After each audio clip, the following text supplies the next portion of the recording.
In 1537, Spanish conquistador Gonzalo Jimenez de Quesada stood at the edge of Lake Guadavita and witnessed something that would launch the greatest treasure hunt in human history.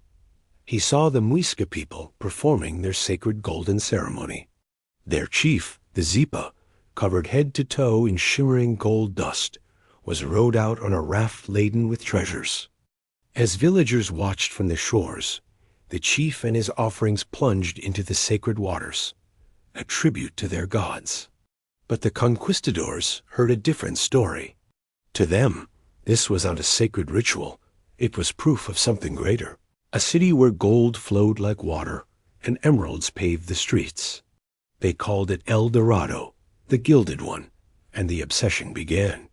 The legend of El Dorado didn't just cost gold, it cost lives. Expedition after expedition set out, driven by greed. Francisco Pizarro tortured natives for directions that didn't exist. Diego de Ordaz sailed the Amazon to his death, chasing rumors. Sir Walter Raleigh's final doomed voyage in search of the city cost him his own head.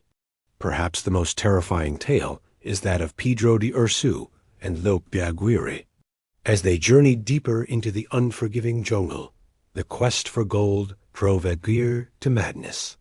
He murdered his commanders, declared himself the Prince of Freedom, and led his men on a terrifying descent into insanity down the Amazon.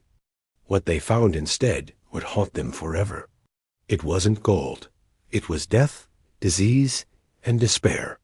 Some men returned bankrupt. Others returned insane. Many never returned at all. The map was a lie, a siren's call leading them to their doom. Centuries later, archaeologists made a daring attempt to find the truth. They drained parts of Lake Guadavita, hoping to uncover the treasures that had claimed so many lives. And what did they find? Only a handful of gold artifacts. The lake had given up its gold, but not its secrets. The immense treasure was a fantasy. El Dorado was never a city of gold. It was a ceremony of faith, twisted by greed into a curse that drove men to madness. The real treasure? It was never gold. It was the story itself, a story that still lures adventurers today.